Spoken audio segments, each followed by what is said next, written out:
Visualize, meditate, connect with him. He is a living, alive being. Drop your form into his form and dissolve. Remember, you are a Sarupya Mukta, means your form is dissolved into his form. All my disciples, now I am initiating Salokya Mukti, Samipya Mukti, Sarupya Mukti, Sayujya Mukti. Om Nithyananda Paramashivoham.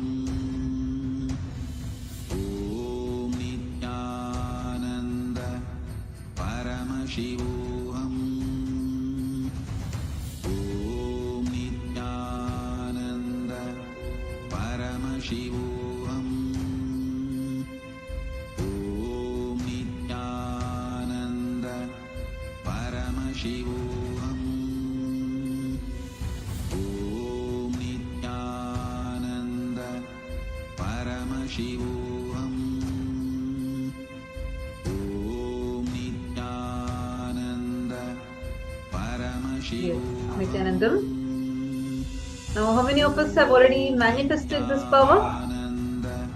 You all can put it in the chat. If you have manifested, start putting it in the YouTube comment section. Ma Brahmangyana and Bharatiya Ralanchal, Juan Robles, David Fung, Alakananda God. Actually, I'm seeing many of you are enjoying listening to the sharing that people are coming and telling. Ma Brahmangyana is saying she's feeling inspired. Understand, this is the best way to understand how you can practically manifest the Shakti. Because through this, you will see how you'll have a beautiful experience, a powerful shift in your inner space just by seeing how others manifest it. So we have yet another beautiful sharing. And Amrita, so what are we going to have next? Yes, Nithyanandam. So next, after this, such an amazing, sharing, from Rohitaya. Again, I'm sure it was such an impactful, sharing of, Rohitaya. How really he just emptied himself, everything at Paramashiva's feet and manifested such an amazing story. So we have sharing, and we have another amazing sharing manifestation. So we have here Mariam Dawood. She is from Australia. Nithyanandam, can you hear us? Nithyanandam. Yes, Nithyanandam. Nithyanandam, Ma Mariam. Yes, Nithyanandam. So I have Ma Pranapriya also. Nithyanandam, Ma Pranapriya. Yes, Nithyanandam, Ma. So, yes. So really, we have, so just a little bit about, yes. So a little bit about Ma Mariam. So she's living in Australia now, and she has been in the profession of teaching, in the past, and really wanted to hear from her how your journey, when you met Swamiji, how your journey has been, with Swamiji. If you can please share, Mariam. Welcome, Nithyanandam. Nithyanandamaya. Yes, my name is Mariam, and originally I am from Iraq, but I live in Melbourne now. And my journey started with Bhagwan Sri Nithyananda Paramashivam, my beloved guru, who has transformed my life completely. So from who was I to who am I now today? So proud of myself. And this sharing is coming from my heart because it's very, very real and very intense as well. As my bhakti to him start increasing a lot, so I was so intense to come and so inspired and excited to share my experience with him. Yes, in 2014, before 2014, I was so connected to my background, but I came from Mesopotamia, a civilization, but I was practicing different religions. So I was start seeking, what is this civilization about? What is their culture? Why we are not allowed to get deep into it and explore it more and more? In 2015, when ISIS started attacking Iraq, the main target was the female, children, and then the museums. Museums where the museums where all the ancient things were there that belongs to the civilization. So that gave me motivation to seek what is this about. Then I came to meet Bhagavan Shri Nithyananda Paramashivam, and I came to know about his mission. Then I took the decision to go and meet him in India. Then I started my inner awakening program with him. That was when I had the first darshan with him. My request was, I want to manifest. I want to know who am I. What is my culture? What is my background? And he said that I will shower you with the power of realization, so you understand your culture. Now I am here, and my culture is revealed to me. Yeah. The sari, the kumkum, the vibhuti. It's the science of living enlightenment. Then I started moving ahead in my start enriching and causing. So I started connecting with people and causing any realities, whatever they wanted. Then I started helping them. There, Swamiji announced that all in awakening participant, they can be a part of Paramashivoham level 3. And I was so excited, and I paid my gratitude to him, and I participated. Yeah. So no money, no nothing was there. It was my connection. Wow, that's awesome. That's awesome, man. So can you also tell us how your how your connection with Swamiji was progressive, and now when you heard about Mahakailasa and your opportunity to become Sarvangapita Yajman Karta, how is all this panned out for you? Yes, so when the Acharyas announced that day that Mahakailasa would be open to the public, and now we have the opportunity to live around around Swamiji, and my beloved Guru, the ultimate Guru. And I start taking this from my heart. It's not like I did not get incomplete. I did not get anything. I just said, oh, how can I do this? I started it in 2021, but I was not taking any actions there, just because of my some incompletions around taking actions. So when I dropped and I completed with that, I looked at the how many possibilities that I have there, and I have not taken any actions there.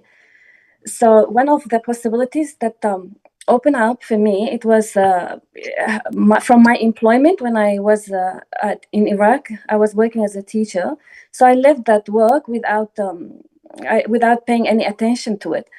And then I found that there is a law there. Whoever has left the country for some reasons and they are not able to come back, so the government will compensate them. So I start working towards that wealth that is waiting there for me, and I never looked at it, or I never think about it. I was not even think about taking any actions there. Then more opportunity will start happening, and I was looked in. Okay, where else I have money, and I did not take any actions there. And the intensity of I want to do this from my heart. I want to do it. This is the first time I want to do something for Bhagwan, and I want to do it. So I looked in, I found that I have lots of wealth waiting for me for my share from my ex-husband, that we share properties together, but I never asked for it. I never took any action of it. I gained some for some of my incompletion, but now I am Paramashiva. I will take actions there as well. So I decided to take actions, and I did it. Then that is where I wanted to move ahead. Now it's not only the AJP. I want to move to Karta now. And in return, Bhagwan start showering me with the the business opportunity. So people from nowhere start calling me without me taking any action. So all of that, I said, whatever will come now, even if it's $1, I'll just put it towards this. And I learned the science now, the intensity, how intense in the bhakti we are with Bhagwan. He will catch up that and he will shower on us. He will manifest our desire. So now my only desire is how to become Karta now, how to move more than Karta. It's not only Karta, more than Karta. Beautiful. That's so beautiful, Miriam. Like the whole journey over the last few years, how you've raised and beautifully grown as an individual in every dimension, not just in wealth dimension, in all the dimensions, how Swamiji is beautifully blessing, and you're also evolving so nicely. So now, do you also want to share with us, like, all these actions that you took, what actually shifted within you? What was the powerful shift that you had within you, which is actually making you to take these steps? And ultimately, you have manifested so many streams of wealth for you to become the Sarvangapita Yajaman. So this is a real wealth manifestation, right? So opening up all the different possibilities, which is already there within you, but you are not able to see for some reason. And now after completion or after a powerful cognition shift, you're able to see and access this wealth, which is already there with you. So do you want to share with us what is that powerful shift that you had within for you to access these different streams of wealth? See, when I started my journey with Bhagwan in awakening, people were saying, "Oh, you will discover your new you will know yourself," and all of that. But I wasn't getting connected to it. But during Paramashivoham level 3, from day one, Bhagwan was before the initiation. He shared one powerful cognition. He said, "You are consciousness, and your consciousness has the ability to swallow the time." And I got so inspired with that powerful cognition. I said, I want to try this. I want to see how my consciousness will do this. Who, like the new me. Oh, I want to discover this ability in me. I just sat with no expectation, just in the space of love and receiving the initiation. And he said, mention there, whatever you are planning for 10 years, through this initiation, it will reduce to 5 years. It might reduce to 2 years. It might reduce to 2 hours. I just got so inspired. I want to discover this dimension of me that I'm not aware of it. And after the initiation, the initiation finished. I was in really good space. I started checking my emails for work, and all of a sudden, I found an email from an application I put long time ago for some housing applications, but I forgot about it because they said it will take 10 years. I completely forgot about it. And when I looked at it immediately after Darshan, that approval was there. The approval of application was there. So already they were 6 years ahead for that application to be approved. But now it's there in 2 hours. So those 10 years has been reduced into, during the initiation, already that approval was going on. So I experienced that breakthrough of, now I know my consciousness has the ability to swallow the time. So I got so inspired to explore more of myself and give this experience to the others, to tell them, hey, there is something like this consciousness, try to explore it. And only Bhagwan Sri Nithyananda can give every single being on the planet deserve this experience, ma. Wow. That's amazing. So Kailasa for me has is opportunity for exploring the consciousness and the miracles that consciousness is carrying in us, and we are not aware of it, because I had my breakthrough there. Great. Yes, Ma Pranapriya, go ahead. We can't hear you, Ma. It is truly inspiring to see your journey, Miriam, especially coming from a different background, different religion, truly getting inspired, enriched by all the teachings of Sanatana Hindu Dharma, and setting the example, right? When we follow Swamiji's teachings and with his blessings, how we can really manifest anything that we want in our lives. So I'm sure you're experiencing this completion, this power of completion in all the other dimensions in your life, along with wealth. And would you like to share with our viewers why nobody can miss being part of this whole manifestation process, which you are benefiting today? If you want to live, to want a life that is worthy, then come to Paramashivoham, Paramashivoham. Come to it. If you want to like just live normal life, then shift yourself and come, because it's very sweet, very, very sweet. The connection, the love dimension of me that I am exploring now, which I never experienced in my life. For me, love was something, it's impossible. It's for others. It's not real. I've not experienced it. But that dimension of my consciousness now is opening up, and I start falling in love with everything. So this is the worthy life. When you are in so much love, it's worth to live. Wow, that's great. Ma Mariam also wanted to have view to our share with our viewers. See how when you were intense about becoming Sarvagapita Yajman, when you were intense about the intention that you had to become Sarvagapita Yajman, Karta, that intensity with which you were doing.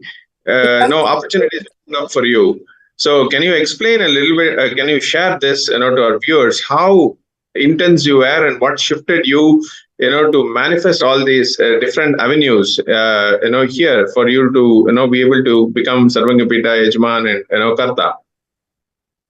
I just came out of my comfortable zone. I just came out of my resistance, not taking actions, not looking in, not seeing.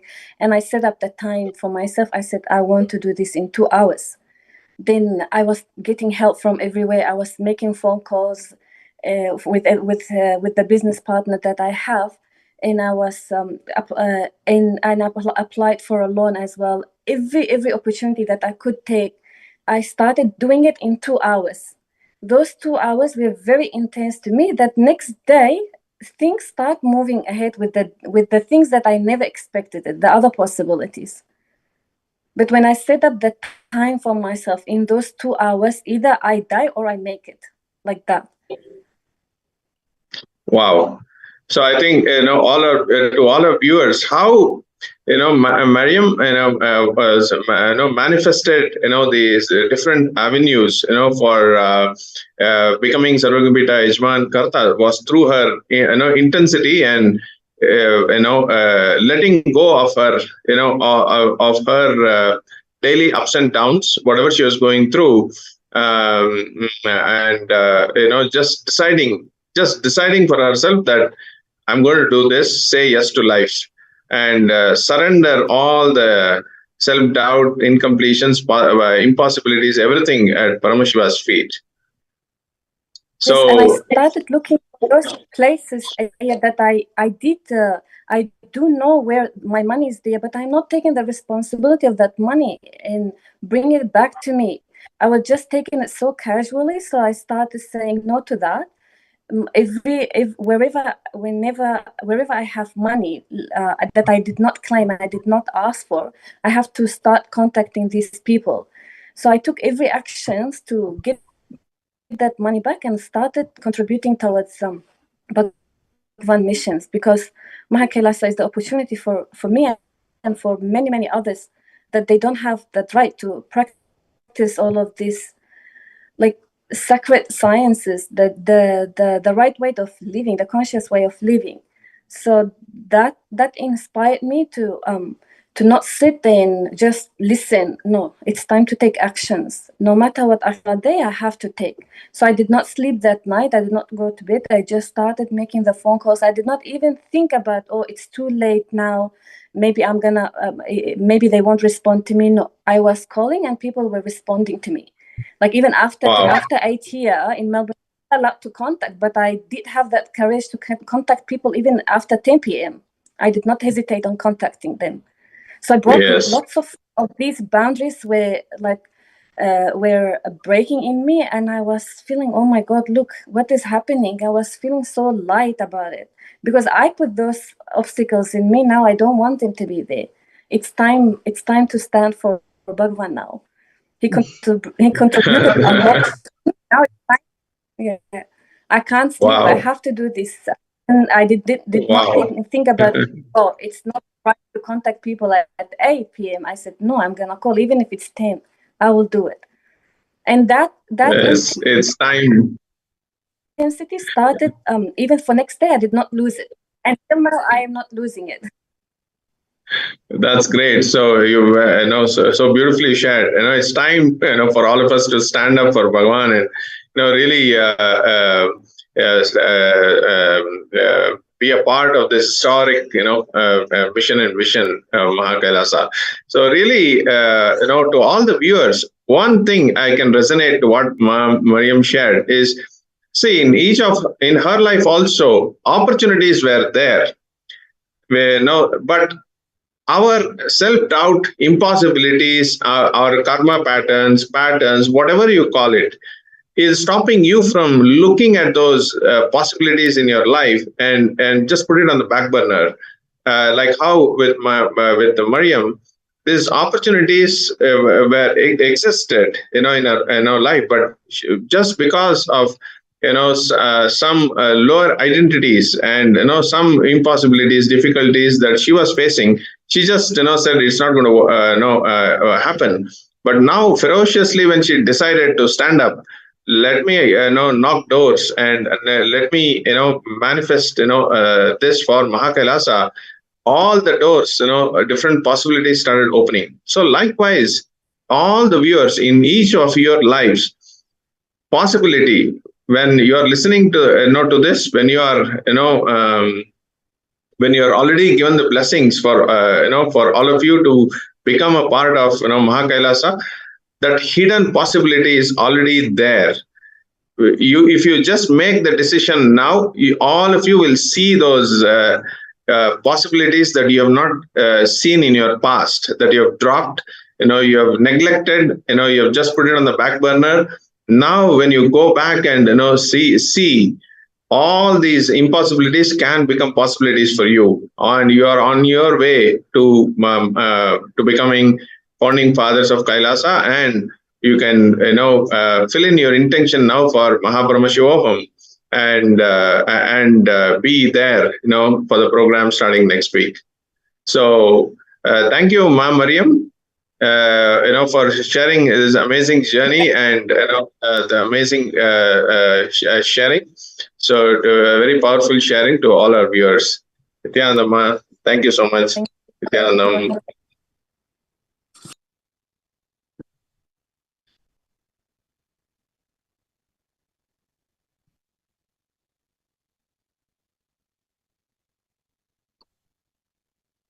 Yes, so we had an amazing, sharing, from two of the individuals. Really, how your intensity of your decision and emptying yourself at the feet of Paramashiva will simply manifest what you want.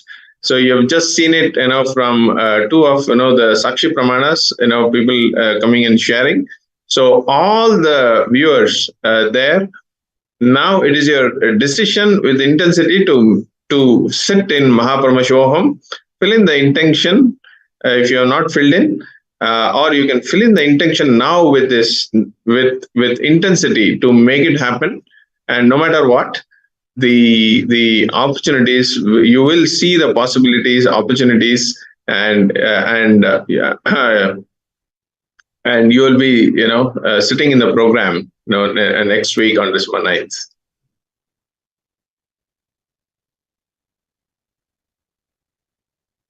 So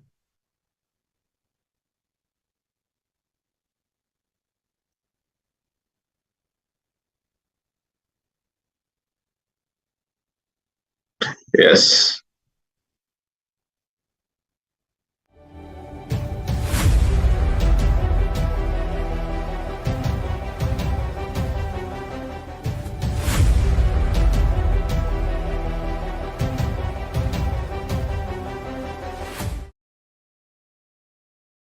Yes.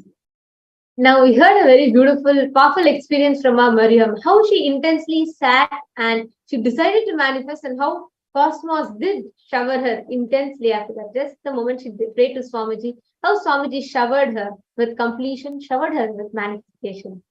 Now, as we are all talking, the procession in Tiruvannamalai continues to happen, and we'll be seeing catching a few glimpses of the procession in Tiruvannamalai right now, where Bhikshadanar and Ashwarudar, the forms of Paramashiva, the two different manifestations of Paramashiva, are going around the sacred town of Tiruvannamalai, and this chariot is continuing to go around gracing people. And we'll be seeing that now.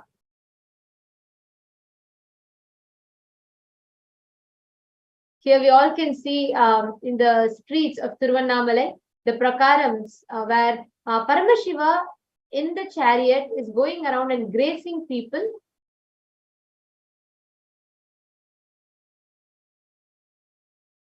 Yes, we can see that chariot is coming.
Now, actually, I'm so excited to see the way how the whole preparation is happening.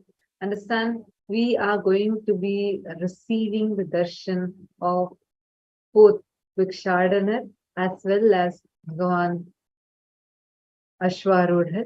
And now, before we enter into we're going to be very soon having the darshan, and before we enter into preparations for darshan, we are now going to be like we've been seeing a lot of you are commenting and asking that you want to be a part of Paramashivoham, and some of you are having obstacles also. So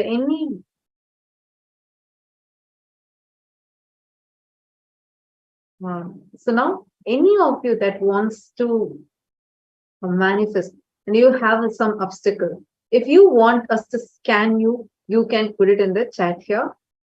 So you all can comment in the Facebook, you all can comment in the YouTube comment section here.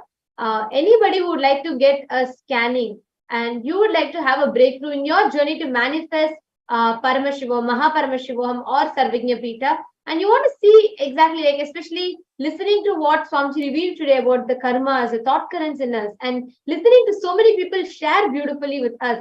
And we're all just getting ready for the darshan of Ashwavahanar and Bhikshadanar Murthy. So anybody who would like to have a scan can please go ahead and post it here.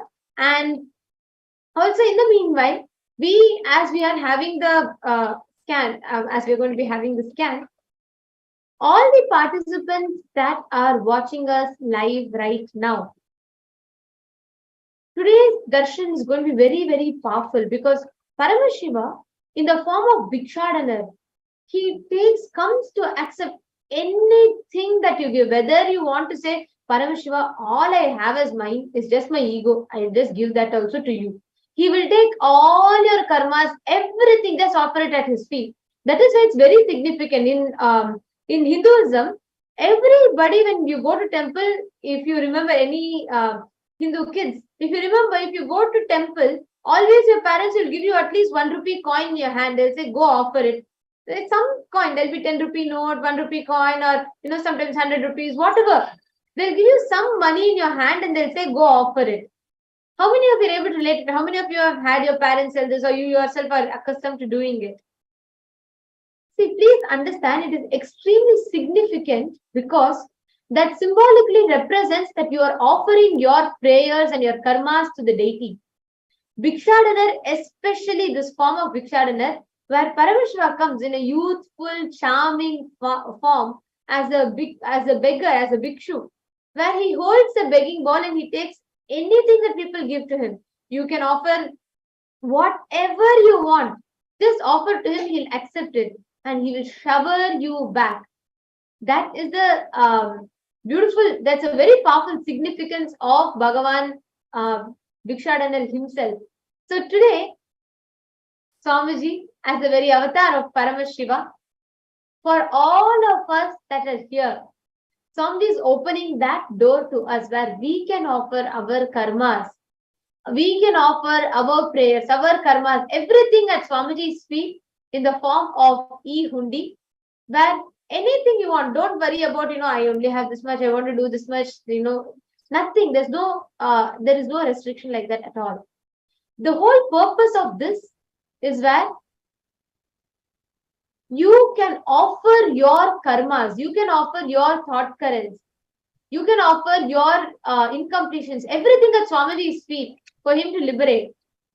Amrita, do you remember how you can also share with us how the significance happens there, where people go and offer it to Paramashiva, offer it to the deities when they go to temple. And today we're having Nijavatar, Swamiji himself, to whom we can offer. Yes, I can really relate to this. Because when I grew up in every Hindu family, you can see, I was growing up, with at least some 8 temples around my house, within 10-minute walk. And every time we went, I went with my mother or my father. I used to see them offer whatever they had. That day, whatever they had, just put it, and either and they also used to give it to me, and those days, and even when we go to Tirupati, board of Venkateshwara, so many people come and offer. All the significance of that, I've seen thousands of people when they go. Some of them pray for their illnesses. Some of them pray to manifest something. Some of them for betterment of their business. Whatever they have, millions of people visit the Hindu temples all around, and they just believe in one thing. When I consciously, when I pray, when I bow down to the Paramashiva, when I bow down to Venkateshwara, when I bow down to the deities, they talk to you, they respond back to you. They are live deities, in our temples, and really they respond back to you. And this is our culture, and really today, we have a fantastic opportunity again, with the Bhikshadanar, Murthy, Bhava, Samadhi, Darshan.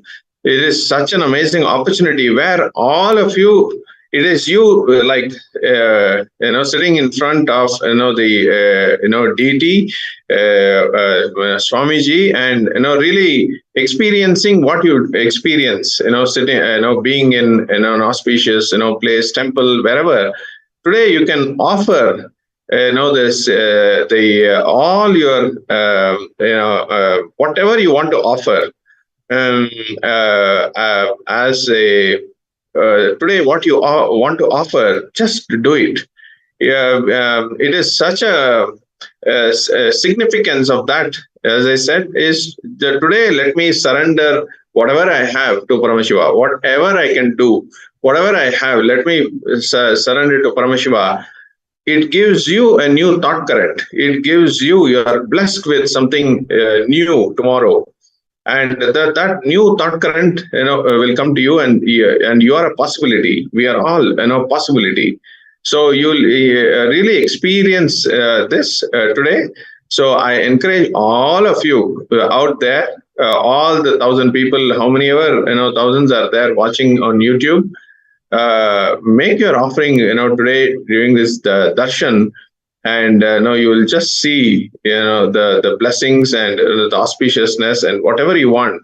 You can wish for, and it'll happen. Yes. Yes, Saya, thank you for sharing that, because it is really holds a very powerful significance about how we can how just by offering. See, the whole, like you shared beautifully, the whole tradition, it bases on when you give, you're only showered back. And actually, there's nothing that you can add. This whole Bhikshadana, the form Paramashiva coming as Bhikshadana, right? That whole form, there is nothing that can be given to Paramashiva. He is Mahadeva, he is Paramashiva. What is that you can give him? But when he comes, he takes whatever is not needed for you and showers you back what you need the most. He takes all your karmas, your patterns, your incompletions. See, the money is just the representation, a symbolic representation saying, I'm offering this much. But actually, he takes away your karmas, your patterns, whatever you are struggling with. He showers you back with enlightenment itself. He showers you back with, like we all heard Mariam sharing, we had Rohit Vishwanataya sharing. Each of them shared how every time they took a step towards Sarvagnya Pita, or they took a step towards Mahakailasa, they gave, yes, they offered they offered something, but they were showered back multifold. Yes. So absolutely. Yes, absolutely. So I encourage all of you, all of you there, viewers. Just today, the Bhikshadana Murthy Bhava Samadhi Darshan, is happening, and it's each one of your opportunity to just empty yourself, in the Paramashiva's bowl, and he is there to bless auspiciousness in our lives and his compassion, on us, eternally, and you can experience, this powerful during this powerful darshan today. And actually, I'm reminded of a very beautiful thing that Swamiji shares in the Bhagavad Gita decoded book. Swamiji tells when Buddha used to go around begging people, right? He used to go and beg from kings. But when he begs, he will hold a bowl, like he will have the begging bowl, and the kings will offer. But when people look at it, Buddha will look like a king, not like a beggar, but the kings will look like a beggar because they look like they're getting something back from Buddha. There was a powerfulness, and that was the space that an avatar holds. When they extend, like when Swamiji went around even in Parivrajaka time, where Swamiji walked the length and breadth of India, when Swamiji was traveling in his Parivrajaka, that time, Swamiji used to go around house by house by house by house, and Swamiji used to receive alms, whatever people give. But whatever people gave, what they received back was multifold. Healing, experiences, miracles, so many miracles, so much of healing. They were all showered back. When Avatar comes to your doorstep, when he says, I am having my bowl, you put whatever you want, he is asking you to offer your karmas, your patterns, whatever you have. Whether it is you're going to put $1 or you're going to put $10 or you're going to put $10 million, does not matter. But what matters is the context that you put from. Today, everybody that are watching us, Swamiji is extending, he is having his Bhiksha bowl open for us to empty ourselves into it. All, whatever your prayers are, whatever you want to have as a breakthrough, just offer it. Put it to Paramashiva, and Paramashiva will shower you back multifold. So we will be projecting the link for all of you to manifest, for each of you to offer whatever you would like to offer. Amrita, would you like to share with us also about how the significance of this whole concept of giving, right? When you offer your karmas or something, how you will be showered back, only Paramashiva will shower you back more. Yes, yes, absolutely. See, I can now say whenever I made the decision, whenever I made a decision for being around Swamiji or attending programs or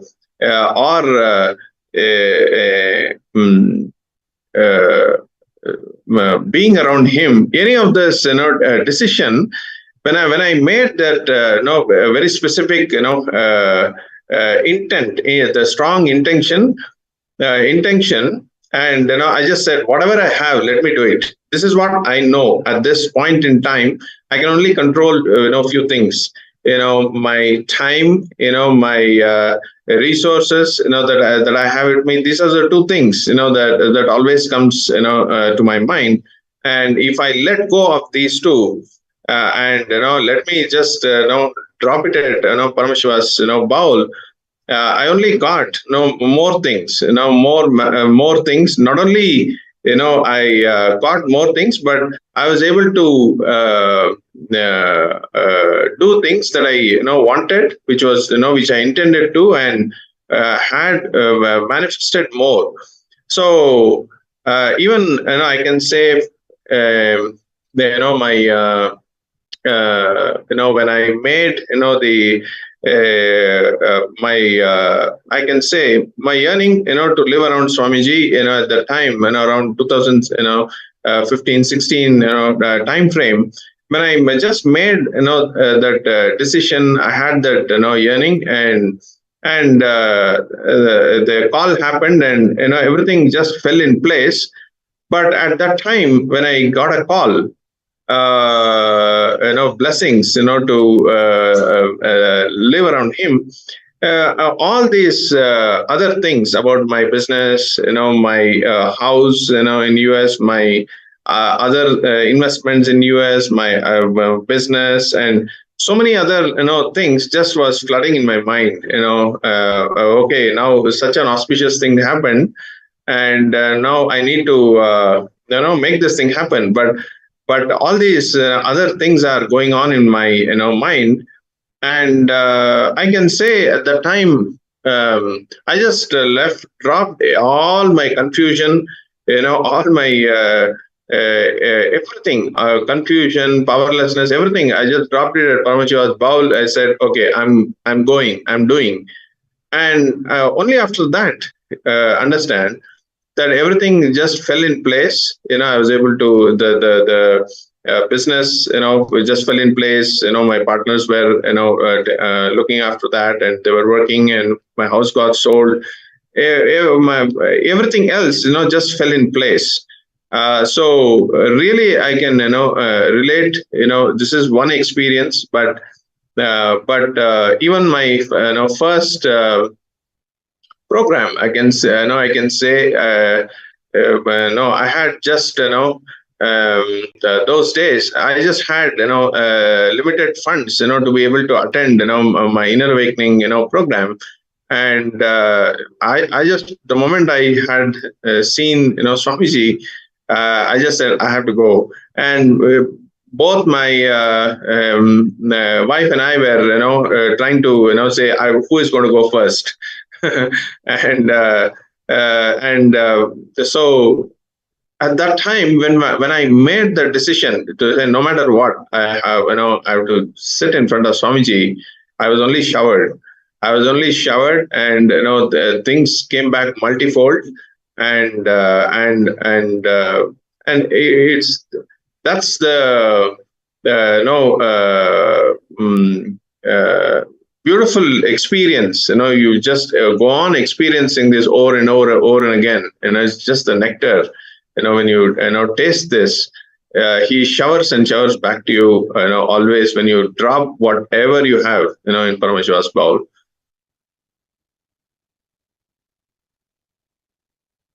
So here is the link projected.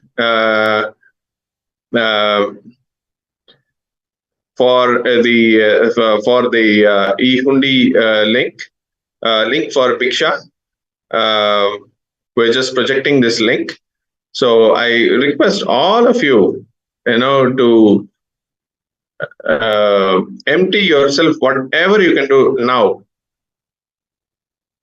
now. So just surrender, your mental setup, your fear, your whatever impossibilities, everything at Paramashiva's power now. The link is being projected, and we'll just give a few minutes. Yes, the link is also posted here for all of you in the YouTube chat section. So you all can go ahead and click the link and offer whatever you would like to offer. Whether you want to offer, some of you are posting, I want to offer my fears as a Bhiksha, anything. Just pray to Swamiji and offer. Whether it is $10, $100, $1,000, $1 million. But what matters the most is the space and the context from which you offer. So just go ahead and offer whatever you want. Empty yourself to Paramashiva so he can fill you and fulfill you. So just take a few minutes and go ahead and offer your Bhiksha. Understand? There are many karmas which only Guru can burn. Understand what Brahma writes with his hand. Guru just wipes it off with his toe.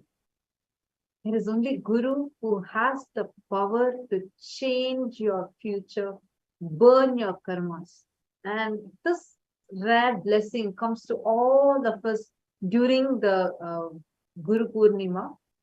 And today is so auspicious because all of us are getting this chance, not just on the Guru Purnima day, but today also, where any karma that you want to get rid of, just pray. Or you can just pray saying, all my known, unknown, and karmas, let me get rid of all of them, Swamiji, and just offer, even if it's $1, understand, even if you offer $1, offer the Bhiksha, because only as you offer the Bhiksha, you will get rid of the karmas. It's a very, very, very powerful process, and it's a very rare process, and it's a blessing that all of us are getting this opportunity today.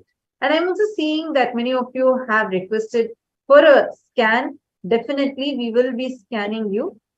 And any of you that wants to, whoever wants to attend the Paramashivoham, and due to some reason you are finding some obstacle and you want some help in scanning with that, you can also definitely post it here in the chat and we will be doing the scanning for you. Yes. Yes, let's take a few minutes. All of you can the QR code projected for all of us in the frame itself. So it will be easier for you. You can just click the QR code, just click the, you can scan the QR code and you will be able to get the link for you to offer. So please go ahead. The QR code for you to offer Bhiksha is also projected. All those who are posting, I want to offer Bhiksha, please just scan the live video, the QR code on the live, and you will be able to offer the Bhiksha. You'll be able to avail this. This is an opportunity which is only on Guru Purnima, which we will be able to do. And today, Swamiji, out of his compassion, has opened it up for all of us to shower us with the blessings. So everybody here, whoever wants to offer, whatever you want to offer, you can just start. You can just say, I will just start with $1,000, or you can say, I will put $5,000. But it doesn't matter. But you can offer anything that you want to offer at Swamiji's feet in the form of Bhiksha. So please go ahead and you all can scan the QR code.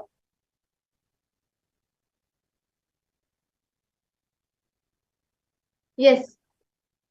So now we will also be continuing to scan anybody who is requested here for scanning.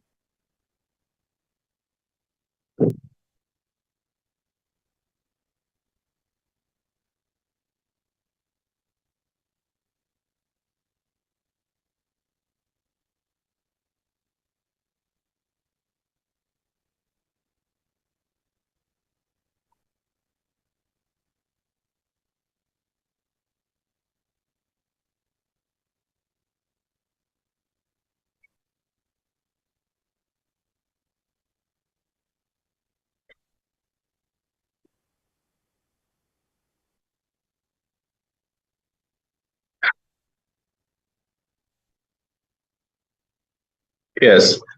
So all of you. Sorry, Aya. We have Joseph Price, who is requested for a scan, and Celine Julam, who's requested for a scan. Kala Bhairava Hamsa Nithyananda, who's requested for a scan. Sorry, Kala Bhairava Hamsa, you posted your name. I just want to confirm, is that your name? Is that your legal name?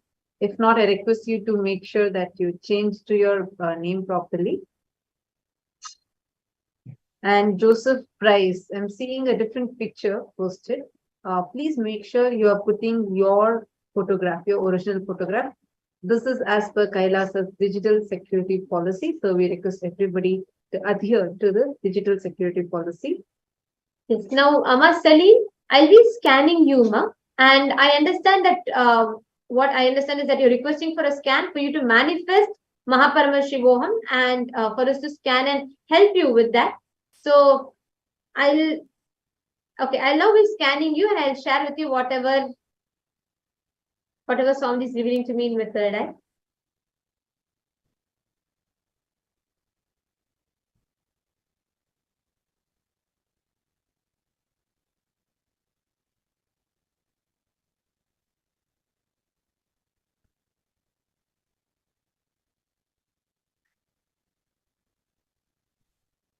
If anyone else also needs this scanning for you, please put it in the chat now. I'm also saying Amin Paryavi. If you are there tuned in and you would like to have your scanning, please confirm.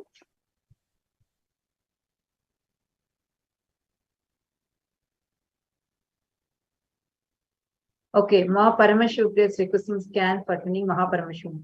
Sure, Ma Paramashivoham. Actually, Ma Paramashivoham, even if you would like to come now on and join us on this live where we can actually see you and scan you and interact with you, you can also definitely connect with our acharyas. You can connect with Ma Prema or Ma Pranapriya, and they'll be immediately able to help you get you here, so we can also see you and scan you.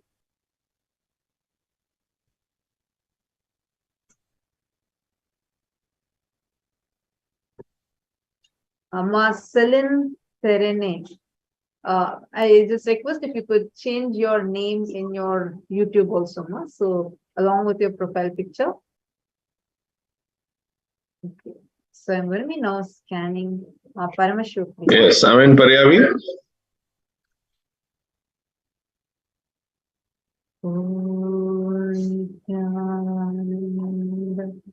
Paramashivoham. Yes, Ma Celine. So the moment actually I scanned you, Ma, I saw that there's a very deep incompletion with related to trust in relationships. When I'm scanning your family, I can actually see that very recently, like your close family member has been through a divorce, a separation, and I'm seeing that there's a very deep trust issues in relationships. There's a lot of insecurities in relationships that is happening. Mainly, I'm seeing even in your life, your first fundamental cognition for any relationship that you're entering into. There's a deep insecurity created in you where you are afraid of trusting life easily.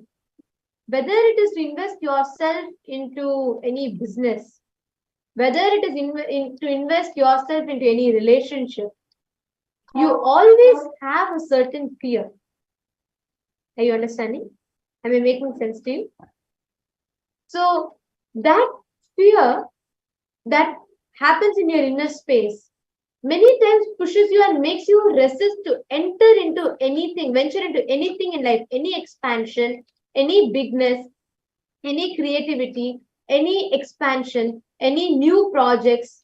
There is always that resistance to a change or a breakthrough because there's a deep incompletion, ingrained, I'm seeing very generally happening in your family members, where mostly it can be reflected in relationships, where very easily conflicts happen, very easily insecurities happen.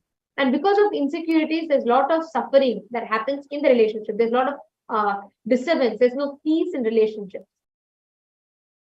If you just attend to this one aspect. No? It is not about the money. It's not about external situation at all. If you just attend to this one aspect of yours in life, you will have a breakthrough with wealth. There is nothing for you to focus on wealth. See, if you invest how much of it, let's say you sit and work day in and day out for money, you will not be able to generate the money because the problem is not there. The problem is not making the right intelligent decisions in life because of a fundamental trust issue and insecurity that is running deep.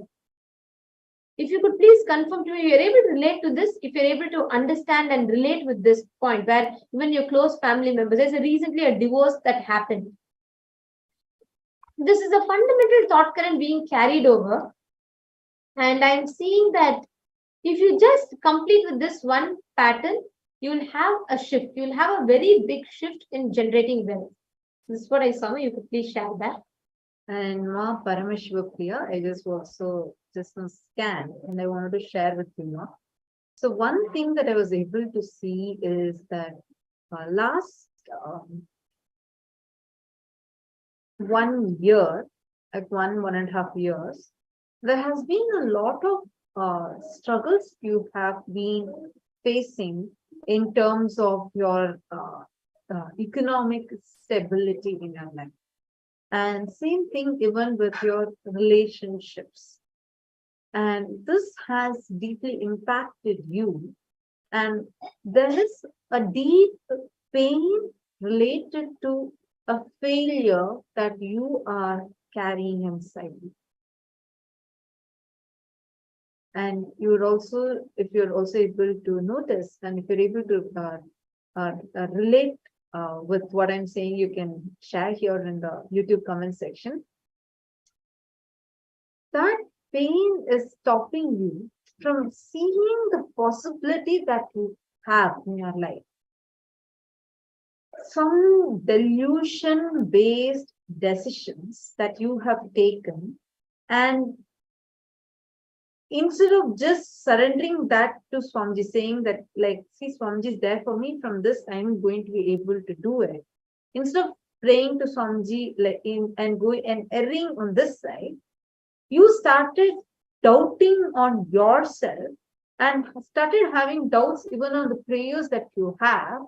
And that started also being created as pain and suffocation inside you. You have been facing this last 1.5 years. And that pain is stopping you from even seeing the possibility that you carry. Actually, even now, if you decide, you can manifest. You have that possibility. All that you need to do is first burn these karmas that you just drop these at Swamiji's feet, surrender to Swamiji, just hold on to Swamiji. Only by connecting intensely with Swamiji, you will see how suddenly doors open up for you, and you'll just like that have a breakthrough.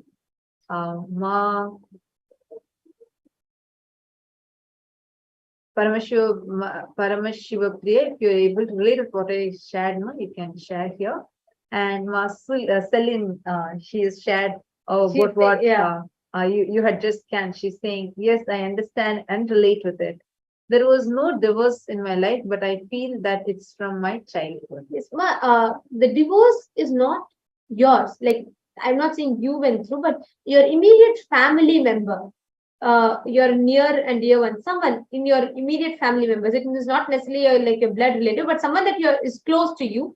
Just recently, I'm seeing that they went through a divorce. They went through a big conflict in relationship. They're still struggling with it actually. And it's a similar thing that happens in your life also. And you're saying you're able to relate with it. I would really like to request you to do completion with that insecurity aspect. Your ability to your inability to trust life and go with the free flow of life. You're afraid to take any big decisions because you're not sure. And that unsurety is because of constant insecurity in life. If you just complete that one, you'll have a phenomenal breakthrough in wealth.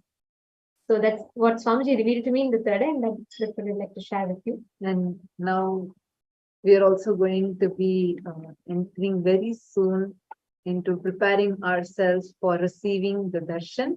So request everyone, please kindly come and settle down, as very shortly we are going to be entering into darshan preparation and meditation, and that today we are going to be having the two deities darshans. One is the darshan of Bhagavan Ashwavahana and Bhagavan Bhikshadanar. And Bhagavan Ashwavahana is a very beautiful form of Paramashiva, where he comes in as a horse rider to protect, save Manika Vatsagar, one of Paramashiva's very own disciples. And he comes riding horses just to teach a lesson to the king who imprisons Manika Vatsagar. It's a very beautiful story, actually. So Manika Vatsagar is like a minister, and he goes when the king sends him for a project to get some horses and come. He goes, and on the way he sees Paramashiva sitting as Dakshinamurti, and he falls in love with that form so much that he's so charmed by that form of Paramashiva. He experiences instant oneness and enlightenment experience. Then and there he decides, Paramashiva, there's nothing greater than enlightenment in life, and he builds a temple using that money. And he gets back to the king, and the king is very upset about what he did. And the king does not even ask or investigate into that. He just straight puts Manika Vatsagar into the prison. Immediately, Paramashiva, he comes as a horse. He comes as a horse rider. He converts all wolves in the. He's sitting in the graveyard, right? He sits in the smashana. So he converts all the wolves into horses, and then he comes riding on the horses as a horse rider. And seeing Paramashiva come, seeing a charming form coming with so many horses, the king is very impressed. And then he says, okay. And he immediately buys all the horses. He brings such beautiful horses, he buys all of them. And overnight, suddenly the king realizes that all the horses becomes wolves. And the wolves eat up even the existing horses and destroy everything. Then the king gets shocked. He realizes that he has done something. Immediately he prays to Paramashiva. Paramashiva appears and says that because if you protect my devotee, I will protect yours. I will protect you, your kingdom. Immediately the king realizes the greatness of Manika Vatsagar. He realizes what he has done. He apologizes to Paramashiva. He releases Manika Vatsagar, and he also experiences the greatness of Manika Vatsagar and his devotion to Paramashiva. And that form of Paramashiva, which grace in the form, as you know, when he comes to sell the horse, is known as Ashwavahana.